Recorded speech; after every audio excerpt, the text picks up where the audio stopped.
নবী করিম সাল্লাল্লাহু আলাইহি সাল্লামকে আল্লাহ তাআলা যে সম্বোধন করেছেন আবদুন শব্দ দিয়ে। আবদুন মানে হলো বান্দা বা গোলাম। যে ব্যক্তি কারো গোলামি করে তাকেই আবদুন বলে।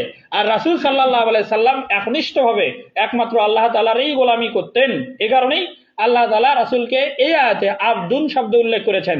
যেমন নবী করিম সাল্লাল্লাহু আলাইহি সাল্লাম নবুয়তের প্রথমের দিকেই মক্কার সকল কাফেরদেরকে সমবেত করে বলছেন, লা আ'বুদু মা তা'বুদুন, আমি যে আল্লাহর ইবাদত করি তোমরা তার ইবাদত করো না। তার মানে রাসূল সাল্লাল্লাহু আলাইহি সাল্লাম বলছেন যে মক্কার কাফেররা তোমরা মূর্তিদের ইবাদত করো, মূর্তি পূজা করো, আর আমি আল্লাহর ইবাদত করি। যে ব্যক্তি আল্লাহর ইবাদত করে তাকে আবদুন বলে। আর আল্লাহ তাআলা বলছেন যে লাইলাম মানে সুবহানাল্লাযী আসরা বিআবদিহি, যে আল্লাহ তার বান্দাকে রাত্রিবেলা ভ্রমণ করান। এই যে এখানে আবদুন বলেছেন, আবদুন বলে মুহাম্মদ সাল্লাল্লাহু আলাইহি সাল্লামকে কোরআন মাজিদে অসংখ্য আয়াতে ব্যবহার করা মানে শব্দটা উল্লেখ করা হয়েছে।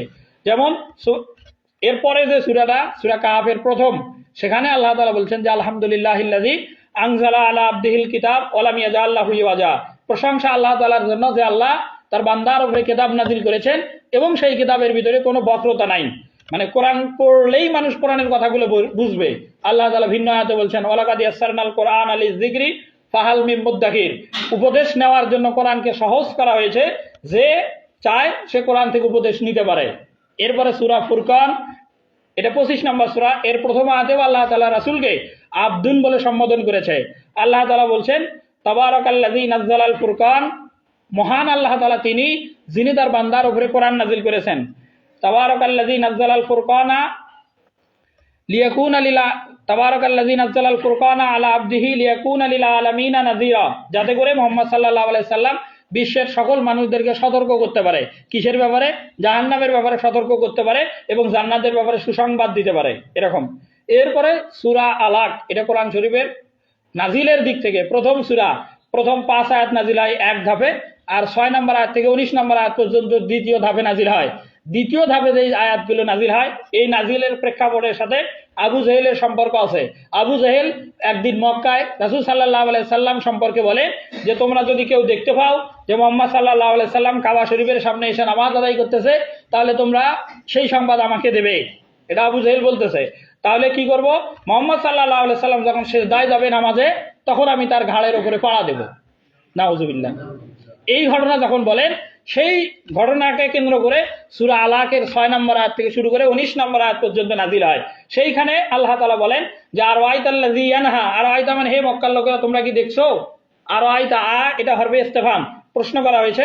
রাইতা মানে দেখা, রা মানে দেখা, তা মানে আপনি, যে মক্কার লোকেরা তোমরা কি দেখছো তাকে, আল্লাযী মানে যিনি, আর ওয়াইতাল্লাযী ইয়ানহা, ইয়ানহা মানে নিষেধ করে। যে লোকটা মক্কাতে মুহাম্মদ সাল্লাল্লাহু আলাইহি ওয়াসাল্লামকে কাবা শরীফের সামনে নামাজ আদায় করতে নিষেধ করে। আবদান ইজা সাল্লাহ, আবদান মানে বান্দা, এই বান্দা বলতে মুহাম্মদ সাল্লাল্লাহু আলাইহি সাল্লাম। ইজা মানে যখন, সাল্লাহ মানে নামাজে দাঁড়ায়। যে তোমরা কি সেই লোকটাকে দেখছো, তথা আবু জাহেলকে দেখছো যে মানুষদেরকে মুহাম্মদ সাল্লাল্লাহু আলাইহি সাল্লামকে নামাজ আদায় করতে বাধা দেয়, নিষেধ করে।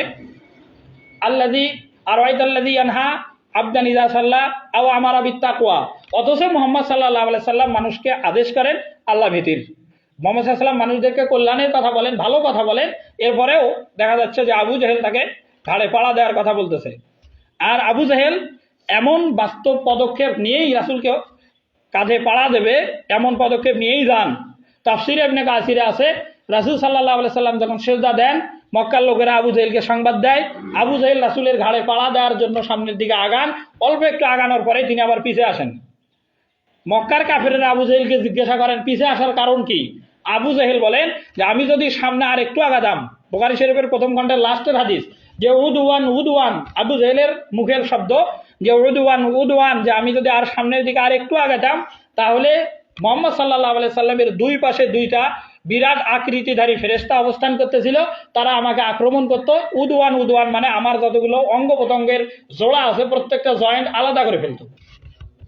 এই কারণে এই ভয়েই আবু জাহেল বলতেছে যে আমি আর সামনে আগাই নাই।